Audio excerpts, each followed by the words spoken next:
Hello everyone and welcome to Lecture. Today we'll be talking about how to more exactly define stability of both linear and nonlinear systems. So what we'll do is first review a couple important properties and definitions that we've talked about a little bit before, but I want to just emphasize again. So this will be stability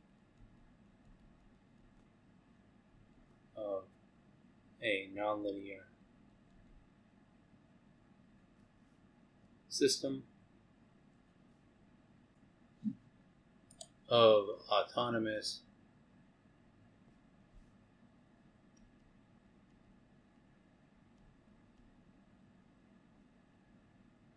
ODEs.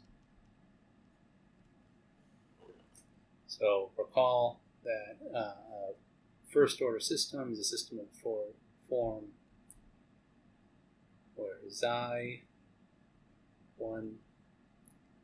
to xn is a vector valued function and xi prime is equal to some function of xi.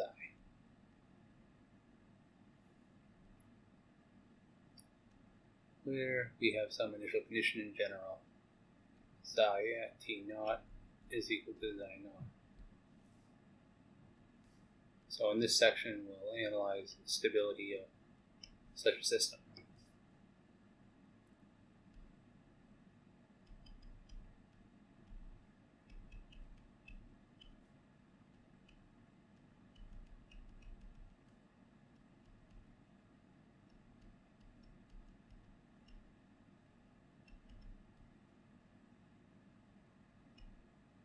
We'll call this initial value problem star, where G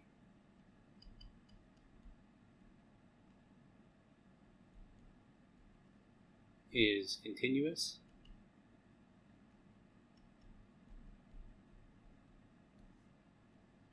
function of xi1 through xn, and G has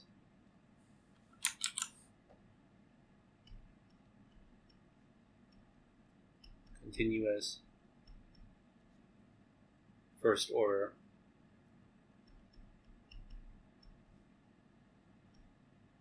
partial derivatives.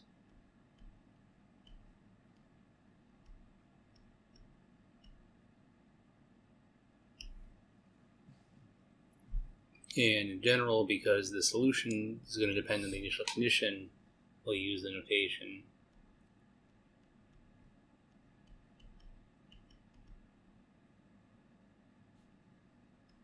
xi of t xi naught to denote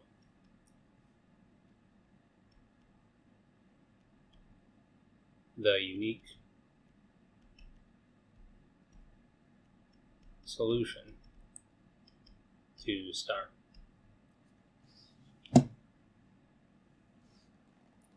Recall how we define the orbits as different a collection in Rn of all of the trajectories of this system, which partition Rn.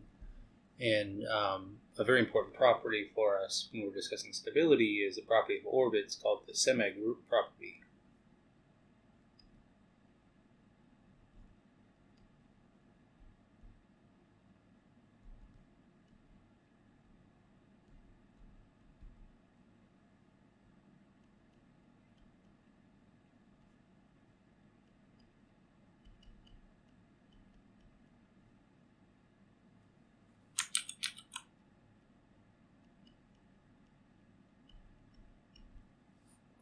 And I'll describe this before I write it down.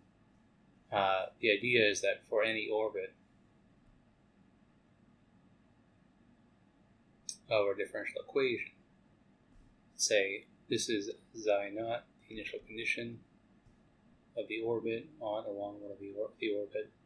This is, say, the solution at time t plus tau corresponding to initial condition xi naught. We can go back to xi of tau, comma xi naught. And if we consider the new orbit, so we know that xi of tau, comma xi naught is going to follow this orbit right here. If we start with the new initial condition, which is this right here, and follow the orbit, we're going to end up exactly, and the entire orbit itself is the same as this point right here. Because xi of t and t naught are arbitrary, t and tau are arbitrary. This is, we can choose at any point t and tau on an orbit. But this point right here has to be equal to the value xi of t, comma, xi of t, comma, xi naught. Right? Or the solution along the orbit starting at this point as an initial condition. This is relatively straightforward to prove, and it uses the uniqueness theorem, but written out it just says that let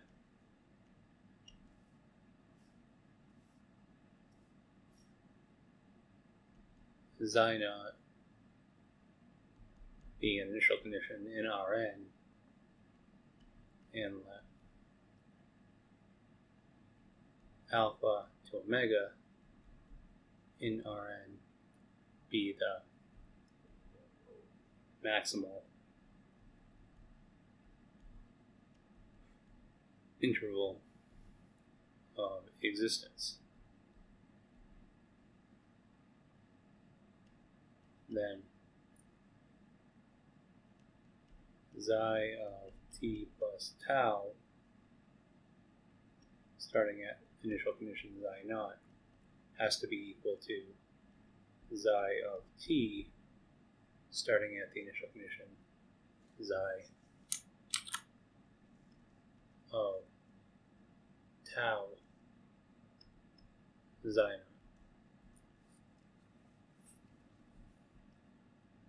For all points t, tau, and t plus tau in the maximum interval of existence. The proof of this is in our book. It uses the uniqueness theorem.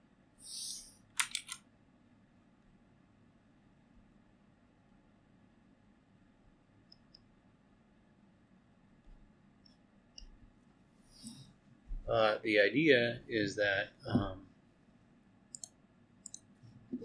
we can directly go through and utilize this idea along with the definitions that we worked on earlier for stability to go through and classify the stability of all linear systems, and we'll even see that we'll go to nonlinear systems that can be linearized, which is true as long as G has these continuous first-order partial derivatives on the domain that we're interested in.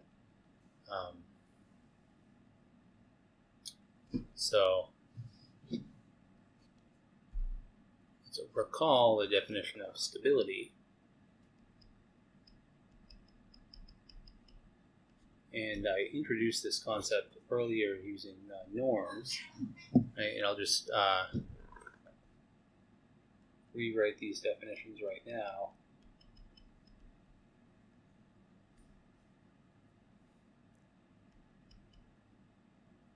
That P star, psi star be some point in Rn.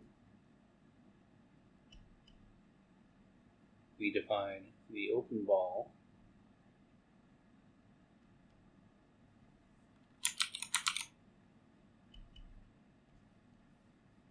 centered at xi naught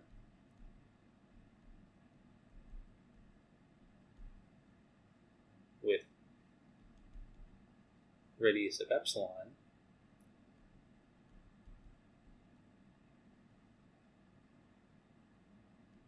is the set of points. We have to note this as B of xi star, comma, epsilon. And it's the set of points xi in Rn such that the distance or norm of between xi and xi star, the norm of xi minus xi star, is less than epsilon.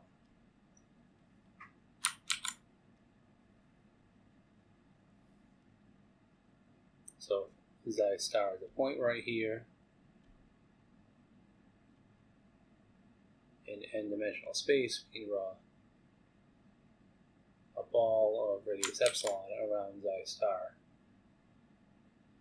where the distance between any point in xi star in this ball is going to be less than epsilon. So this is saying, so if you remember how we define stability, this is the same thing as saying, if xi star is an equilibrium point of the ODE, or initial value problem star, then xi star is stable if for each epsilon ball surrounding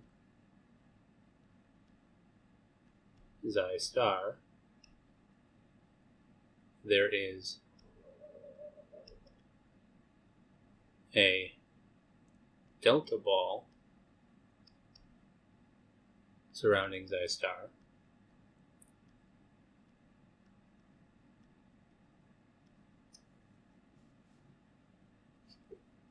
such that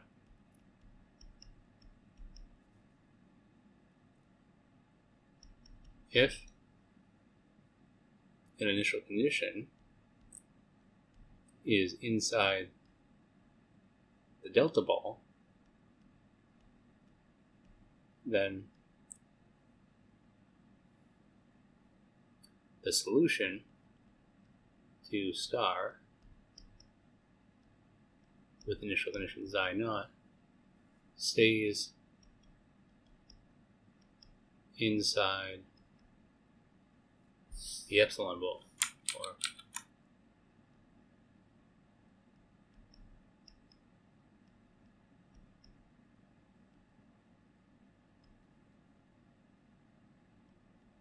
for all t greater than or equal to 0. This is saying that for any epsilon, no matter how close you want to get to xi star, we can find some set of initial conditions, which is the delta ball, such that for points that start here, initial conditions in the delta ball, the solution may leave the delta ball, but it'll always stay within the epsilon ball.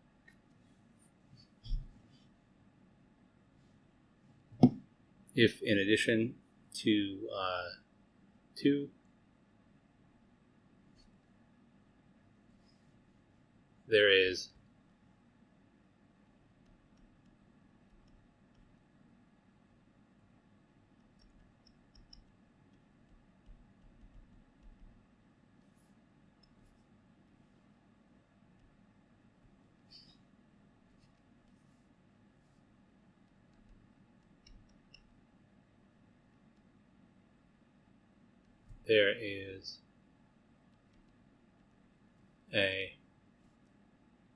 another delta value, delta naught, possibly much smaller, such that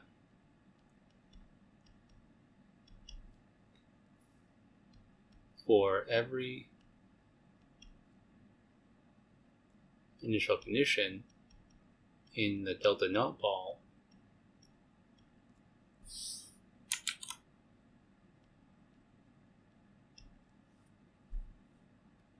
the limit as t goes to infinity of xi of t starting at xi naught is equal to xi star, then xi star is asymptotically stable.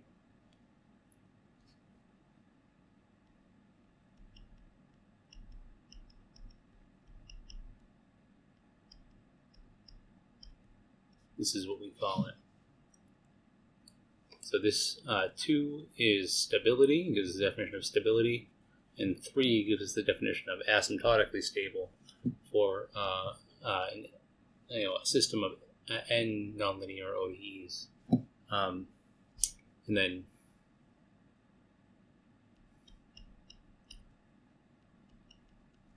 if xi star is not stable, and we turn this unstable.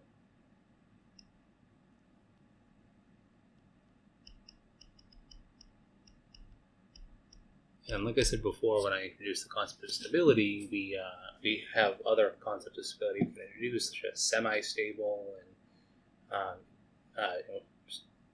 several different ideas here. But for us now, this is going to be the concept of stability that we're going to work with. So let's start by discussing the simplest type of system that we can think of, moving up from 1D, which is a 2x2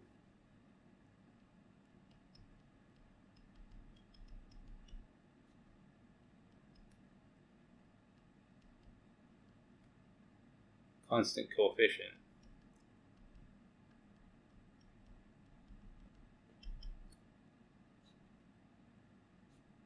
Let's say splitting of the equilibrium points of a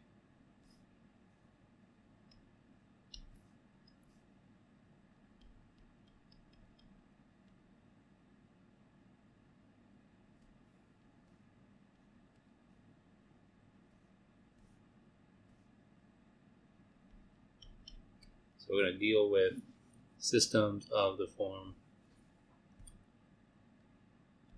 xi prime is equal to a xi, and we're going to focus on the case where the determinant of a is non-zero.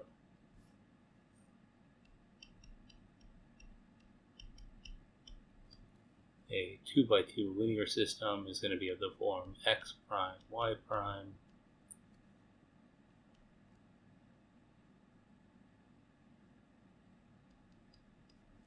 is equal to A11, A12, A21, A22.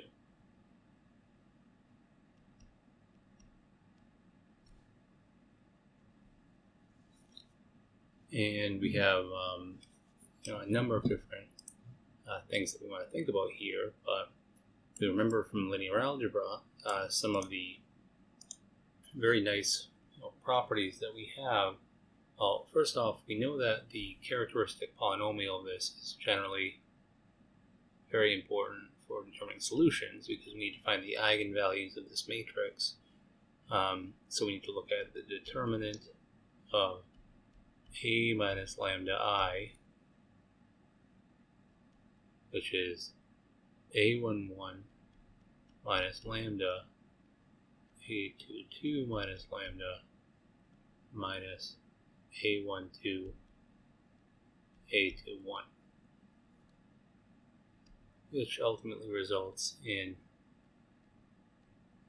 the characteristic polynomial being lambda squared minus A11 plus A22 times lambda plus A11 A22 minus A12 A21. And this characteristic polynomial is invariant, which is one of the reasons why the coefficients of this characteristic polynomial are so important. And we have special names for each of the coefficients. This, you'll recall, is the trace of the matrix A, or the sum of the diagonal values of A. And this right here is called the determinant of the matrix A. We use both of these a decent amount of times already, but these values are invariant for any matrix A, and there are special values associated in the matrix. So we're going to call both of these P, we'll trace P, and we'll call Q the determinant of A. So for a 2x2 linear system, or 2x2 matrix A, the characteristic polynomial can be written as lambda squared minus P lambda plus Q. And we know that to get the eigenvalues, we have to look at the roots of the characteristic polynomial from the quadratic formula. These then give us that P over 2 plus or minus 1/2 times the square root of P squared minus 4Q, a value which is called discriminant and sometimes given the symbol delta. It's the P squared minus 4Q.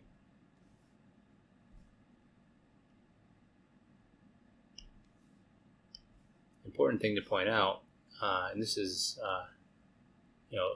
this quadratic characteristic polynomial is specific to a 2x2 matrix, but the idea is that in general, for a 3x3 matrix or a higher degree matrix, the coefficients of the characteristic polynomial are the invariants of the matrix, and all the stuff that we're doing here can, in practice, be done for a higher dimensional system as well. But things become a lot more complicated. However, we can do this in practice if we so desire. It's just going to take a little bit more work. So the idea here is that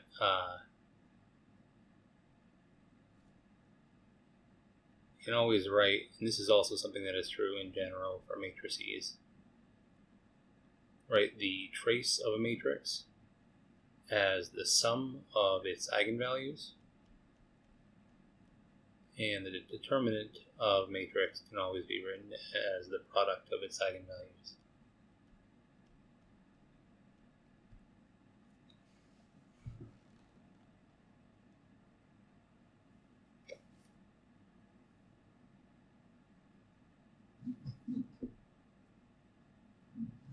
And what this gives us is, after seeing what we've seen so far about getting solutions to homogeneous and inhomogeneous constant coefficient systems, we now know, right, how to go through and actually determine what the solutions are going to look like for various values of P and Q, or lambda 1 and lambda 2, so for the eigenvalues of a given matrix. Remember that we're assuming that through all of this, the determinant is non-zero. The analysis will be different if the determinant is equal to 0, because Q will be 0.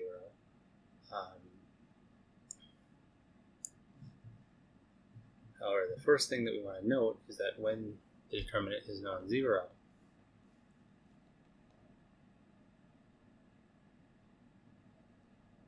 we will only have one equilibrium point, which will be the origin.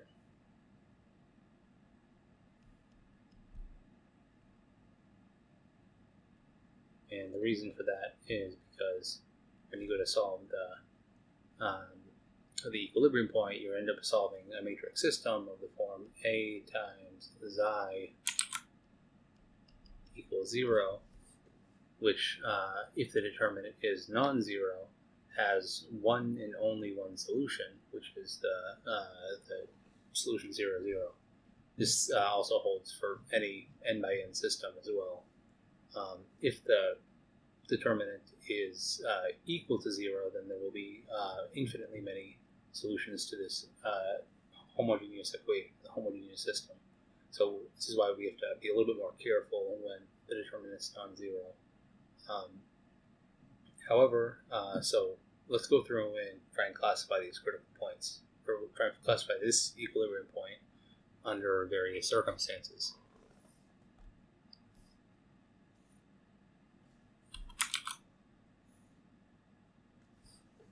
So the first circumstance is the case of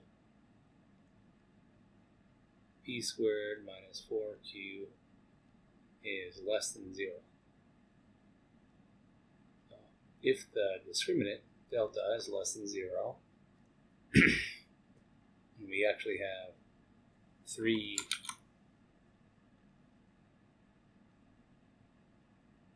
subcases that are all different here. The first is p less than 0. The second is p equal to 0. And the third is p greater than 0.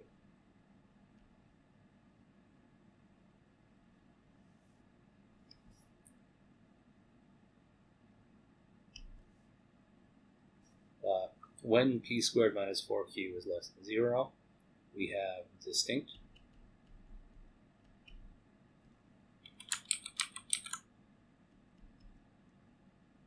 complex, eigenvalues,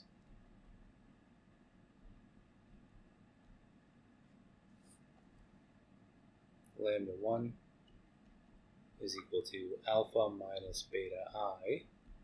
For real numbers alpha and beta, we have lambda 2 alpha plus beta I, and u is equal to a minus I times b, and v is a plus I times b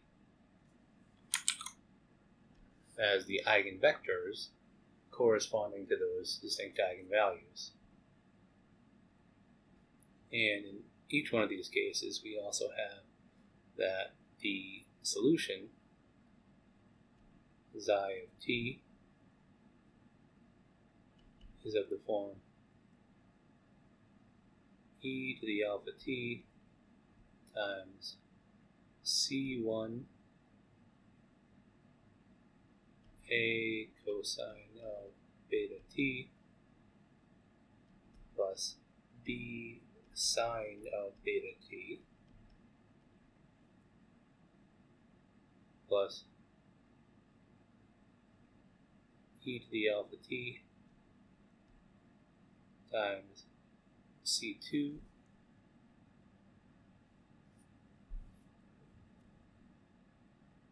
b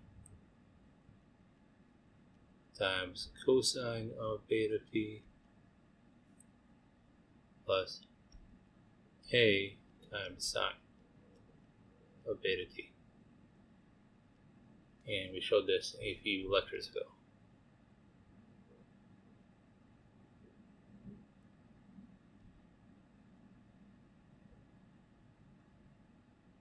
But this directly tells us exactly what happens in terms of the stability of the critical points for each of these possible scenarios that I just listed over here. And we can see that directly when we kind of think about how this solution is going to be behaving. Right? You have here x and y values are going to be a complicated function of possibly sine and cosine of beta t, and this should be negative 1 right here, minus a sine of beta t. But this is the general form for solutions for either of these two cases, and we'll see that the shape of solutions is directly determined by this functional form right here.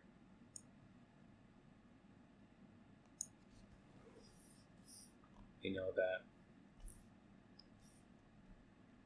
when p squared minus 4q is equal to 0, that this corresponds to the case of having one eigenvalue which actually results in two possible cases for us to go through and look at.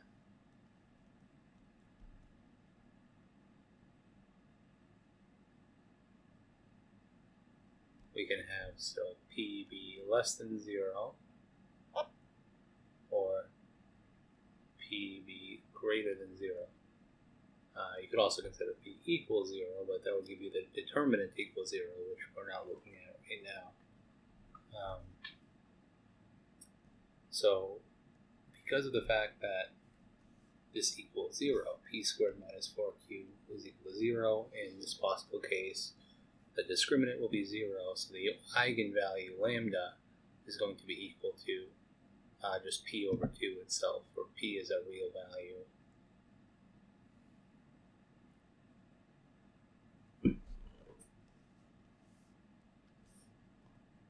And this generates then two cases that we have to consider. So we have a repeated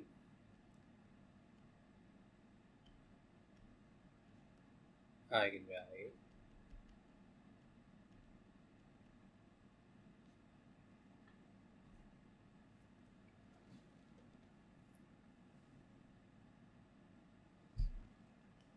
we'll say lambda 1 is equal to alpha, and lambda 2 is equal to alpha. If we have two linearly independent eigenvectors for that one eigenvalue, the solution is called a proper node, or I should say the critical point is called a proper node.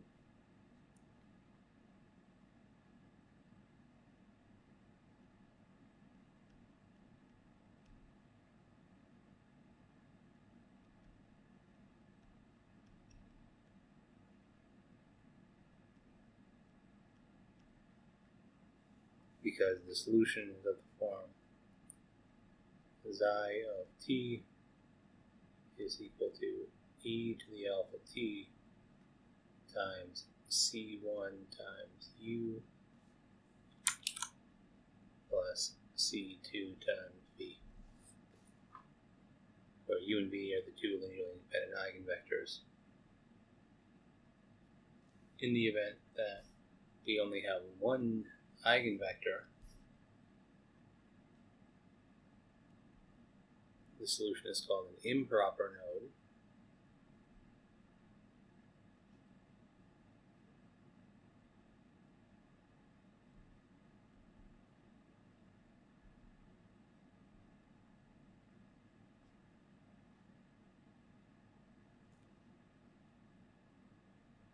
And if that eigenvector is u, when we go through and solve the system using the method that we showed the other day, using the matrix exponential, the general solution will end up breaking down to e to the alpha t times c1 u plus c2 times tu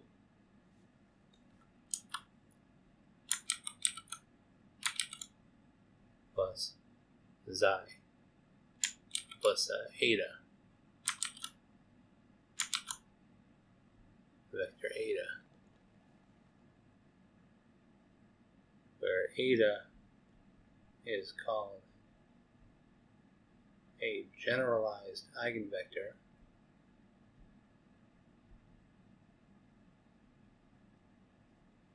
and comes from the process described in the last lecture when we, for solving a linear system, when we have repeated eigenvalues.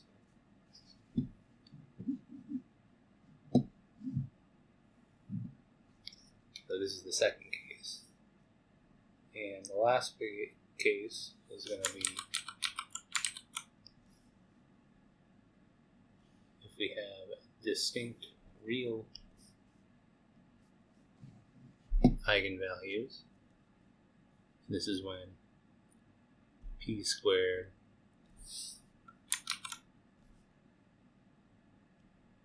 minus 4q is less than 0, or is greater than 0.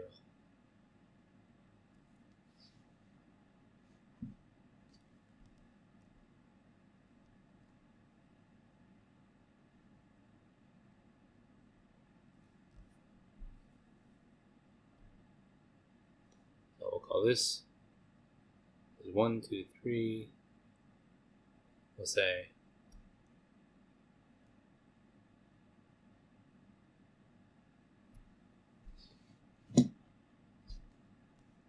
this should be 4, 5,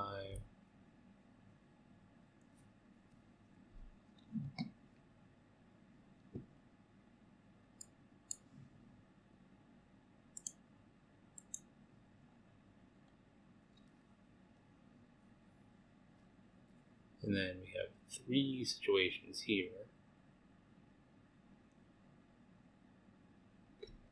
We could have P be less than 0, Q be greater than 0.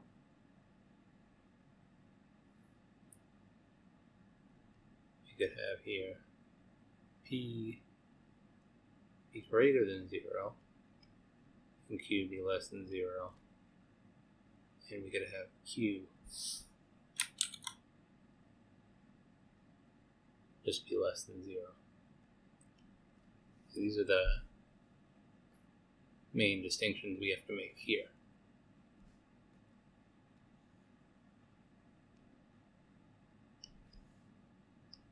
So in this scenario, we have distinct, real eigenvalues for the matrix A. Lambda 1 U and lambda 2 U are the eigenpairs. In the general solution form we found was just xi of t is equal to c1 e to the lambda 1 t times u plus c2 e to the lambda 2 t times v.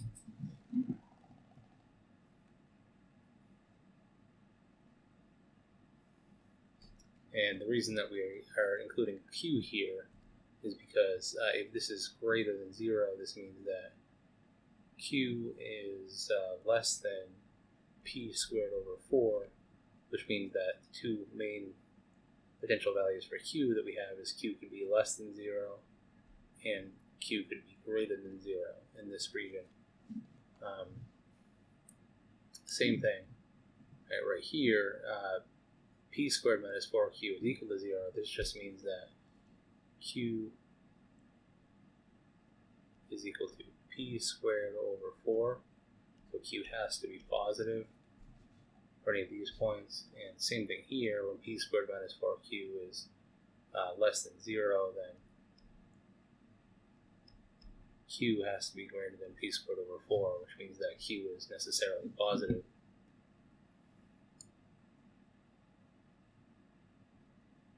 But so we have the fundamental solution, or the solution form in each one of these scenarios, and so if we take this right here, and I'll just copy all of this down and discuss what the solutions look like for each one of these cases.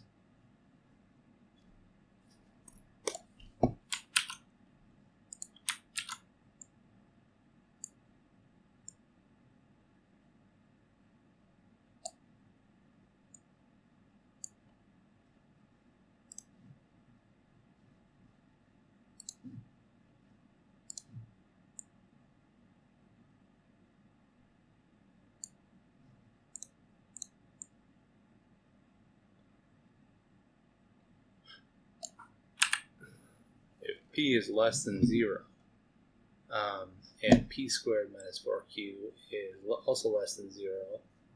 We know the solution is going to be like this, and p being less than 0 implies that 2 times alpha is less than 0. because of the fact that P is lambda 1 plus lambda 2, and in this case the eigenvalues are alpha minus beta I and alpha plus beta I. So this means that alpha is negative in this solution right here. As time goes, it's larger and larger and larger. E to the alpha t is getting smaller and smaller and smaller, but your x and your y's are still dominated by sines and cosines. So the solution form is what's called an asymptotically stable spiral.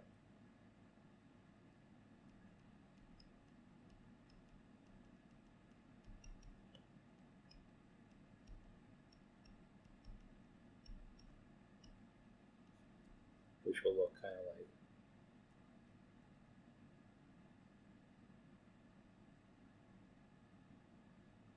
this as the solution, and swapping everywhere for every given initial condition, decays down to the critical point.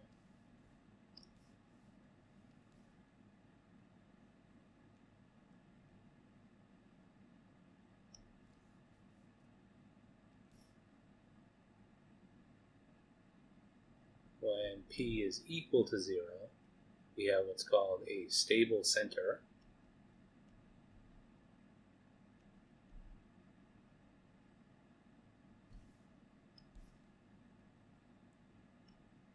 Because looking at our solution right here, when P is equal to 0, that means that 2 times alpha is equal to 0, which means that in our solution form, you have e to the 0, which is 1. And so we have the orbits are going to be elliptical in general around a given point, or around the equilibrium point of the origin. So the orbits generally going to look like this.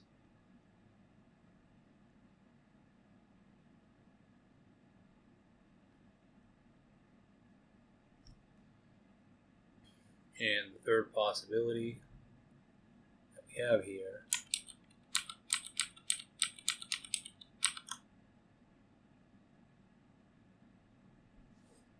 is called an asymptotically, or just an unstable spiral.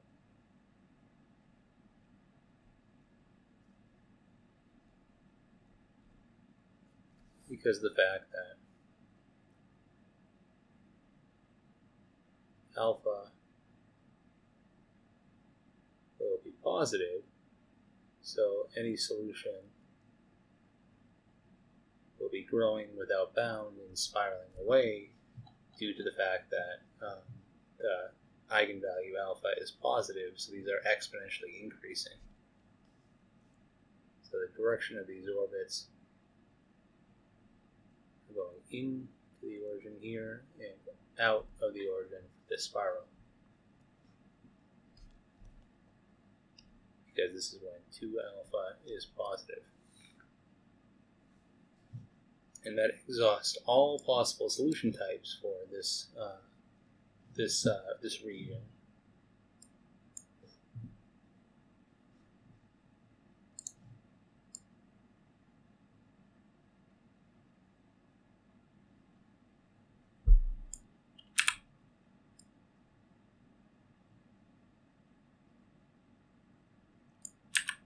For the proper node,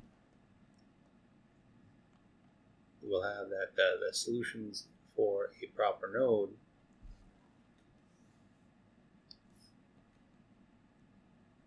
and an improper node differ qualitatively.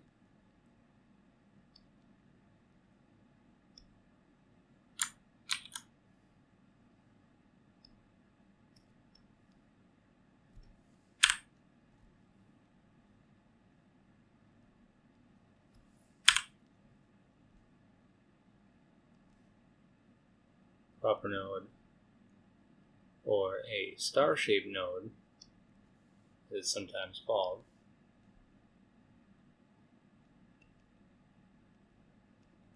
as this solution form right here, e to the alpha t times c1u plus c2v, the solution of which will always point along, right, in a direction that's decreasing if alpha is negative and increasing if alpha is positive. So we'll always be going linearly into the equilibrium point.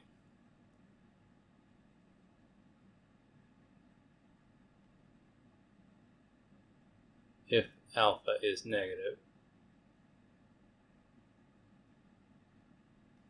in which case it's called a stable proper node.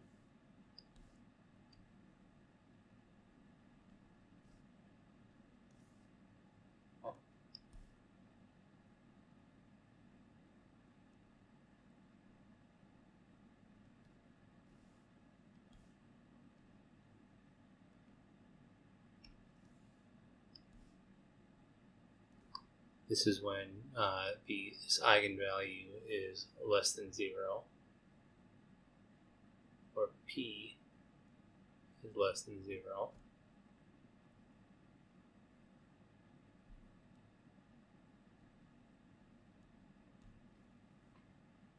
In an improper node, where we only have one eigendirection,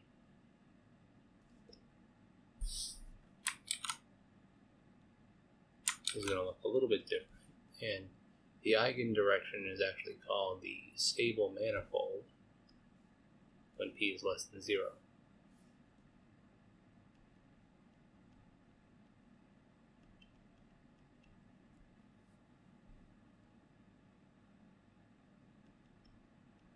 It's along the eigendirection U. And if this is the origin, solutions of this form spiral in and approach a tangent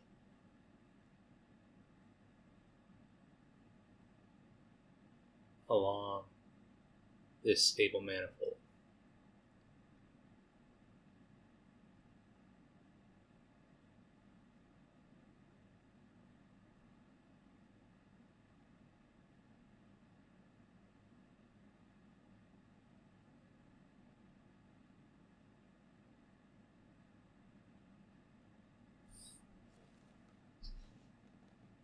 And likewise, if we have stable proper nodes and stable improper nodes, we also have unstable proper nodes and improper nodes as well.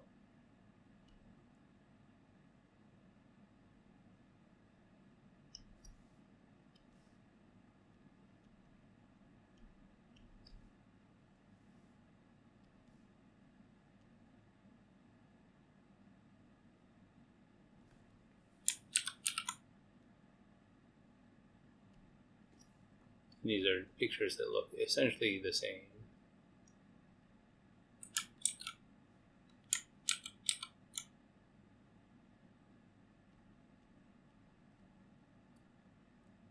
But are moving away.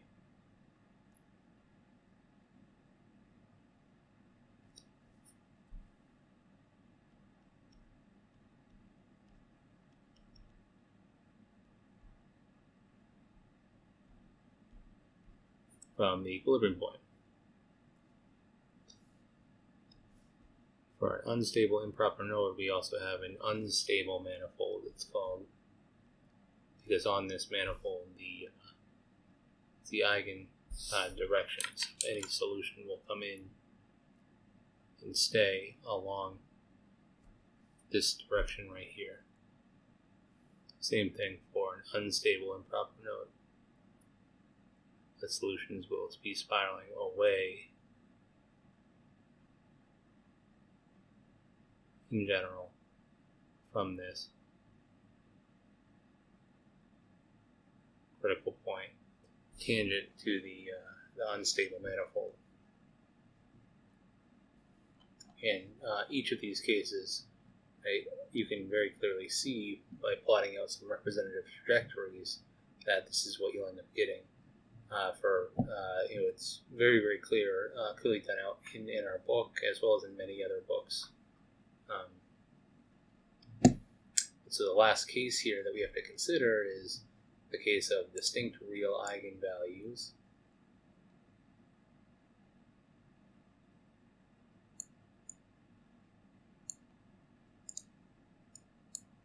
And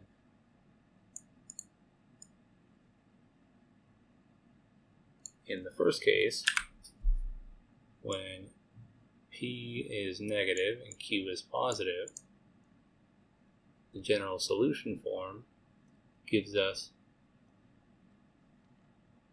well, this is our general solution form, and if P is negative and Q is positive, well, that's going to mean the following: that lambda 1 and lambda 2 will both be negative, and therefore we will get what's called an asymptotically stable node.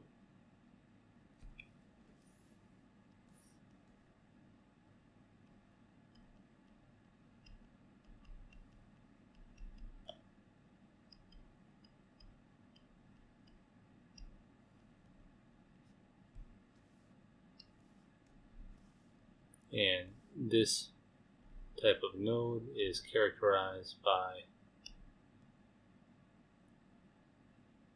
the solution direction always going in towards the equilibrium point.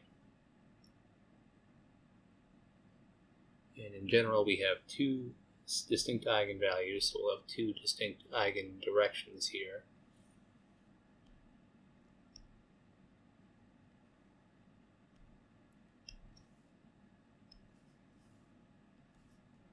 Or two stable manifolds corresponding to the eigenvectors u and the eigenvectors v,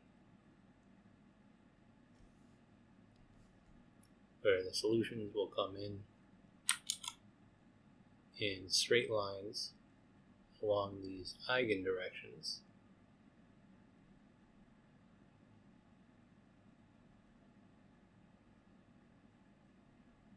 However, for any initial condition not on one of the eigenaxes, solutions will come in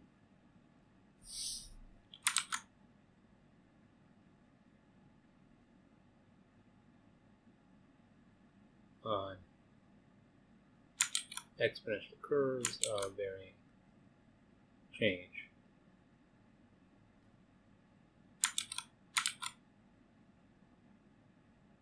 So we'll just draw 4 like this.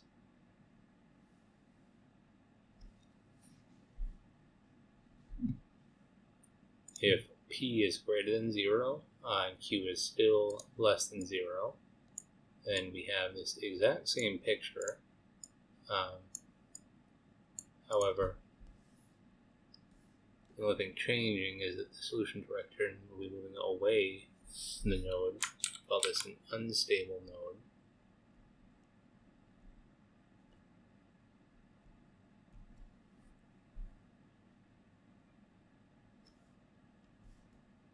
And just like before, we'll have two manifolds, or collections of points here,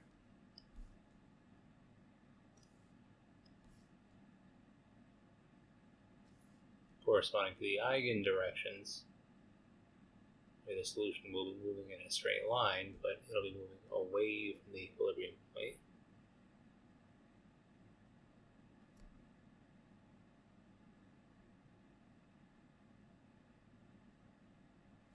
And for every other initial condition, the solution will be moving away from the equilibrium point along exponential curves that look like this. So this is called an unstable node. And the last possible case is what's called a saddle point, which is also an unstable saddle point, just to emphasize that.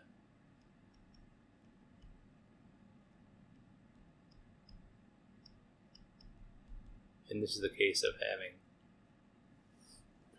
a positive eigenvalue and a negative real eigenvalue You have two eigendirections. One eigendirection is a stable manifold, and one eigendirection is an unstable manifold. Along the stable eigendirection, the solution will be moving in to the equilibrium point. But in the unstable eigendirection, the solution will be moving away from the equilibrium point. So for initial conditions off, not on these eigendirections, the orbits will move like this.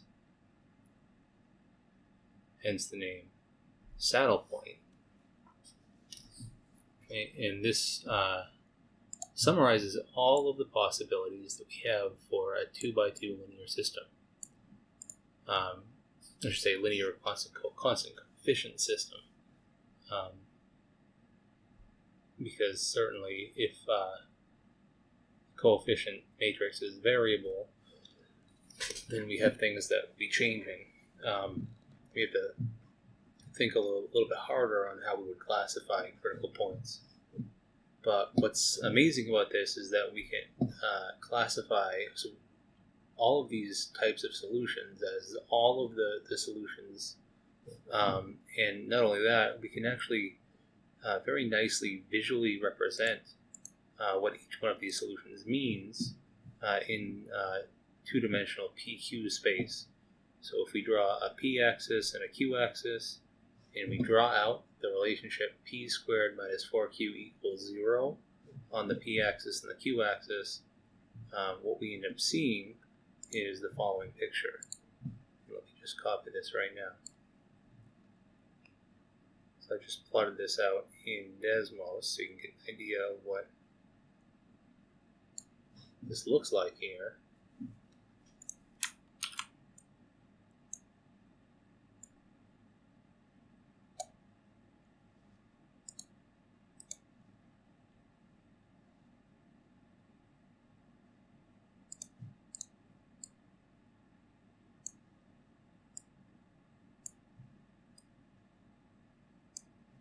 And let's make this a little bit, bring this all a little bit up so we have a little bit more room here.